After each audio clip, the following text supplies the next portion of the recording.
Le 1er juillet, une date à bien noter sur vos tablettes, les Kids United se produiront au Polo Club de la Plaine de l'Ain, et ce dans le cadre du festival de Pérouges. Ce groupe d'enfants chanteurs, qui connaît un succès phénoménal, il faut le dire, depuis sa création en 2015, sera précédé d'une prestation d'autres jeunes artistes sélectionnés par un concours. Ils sont sélectionnés où? Dans notre région.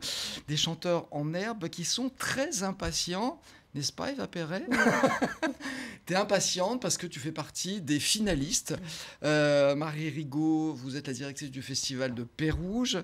Il fête cette année sa 22e édition. On s'est dit bonjour en coulisses, pardon. Vous voulez faire la concurrence à The Voice et à Nouvelle Star ou pas? Allez, on veut se faire repérer, nous aussi, bien sûr. À Lyon, en tout cas, c'est complémentaire.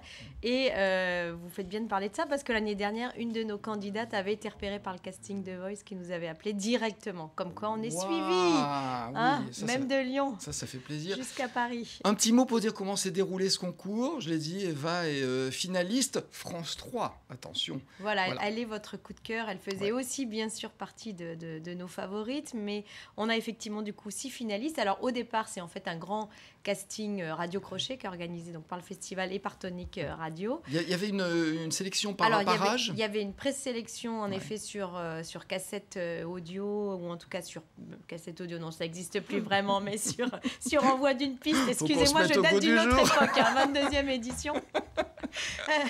Donc sur l'envoi d'une bande, en effet, première sélection, mais il y a eu beaucoup en tout cas d'envois, plus d'une centaine. On en a écouté 50 premiers il y a un mois et demi environ, et puis on en a retenu plus que 15 qui étaient en fait les finalistes, les pré-finalistes, qui se sont produits donc il y a quelques jours seulement sur la scène du Hard Rock Café, donc déjà dans des conditions un peu de mini-concert. Ils avaient un peu la pression, et puis on en a retenu en effet que 6. Alors c'est vrai que plus qu'un concours, c'est surtout en fait un plaisir pour eux de se tester, de démarrer, parce que c'est vraiment des artistes en herbe, c'est encore des tout petits enfants, et c'est ce qu'on aime bien dans cette idée, c'est que c'est pas une compète, quoi. Ils se sont tous fait plaisir. C'est toujours d'ailleurs aussi difficile finalement d'en remercier certains. C'est pas une compète, je pense que pour eux c'est déjà un peu une compète. Hein. Alors eux, entre eux, en revanche, ils ont cet esprit-là. Mais t'avais envie de gagner. Bah, bien sûr, on a toujours une petite envie, oui. Sinon, on joue pas si on n'a pas envie de gagner. C'est vrai. C'est ça. Bah, en plus, le fait c'est en prime, il y avait on pouvait participer au concert des Kids United en première partie.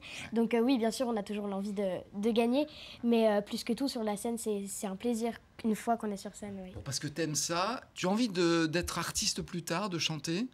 En fait, je me trouve encore un petit peu jeune pour avoir un. Voilà, c'est vrai que la voix évolue, mais il y a une envie quand même.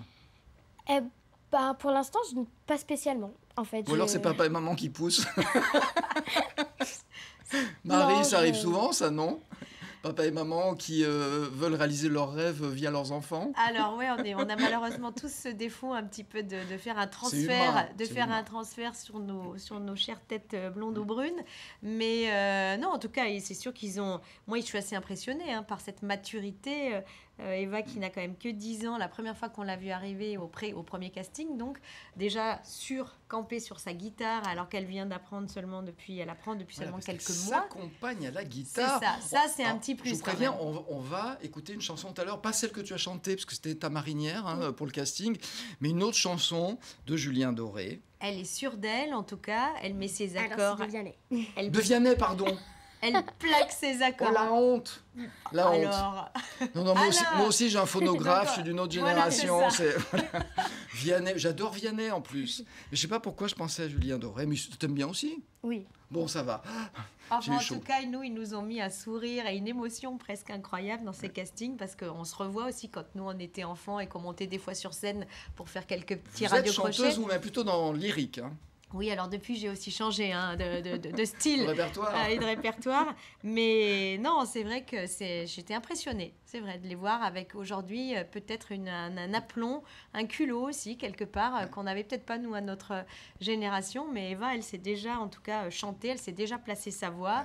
Elle s'est déjà surtout interprétée, c'est-à-dire que quand on l'entend quand même chanter, elle sait ce qu'elle chante et ce qu'elle raconte. C'est pas non plus une évidence. C'est important de comprendre les paroles, hein, même si c'est pas en anglais, surtout si c'est pas en anglais. Donc elle incarne quand même sa chanson, qui sont des chansons d'adultes. Et puis, vous allez voir, c'est sa guitare, waouh. Donc bravo. Merci.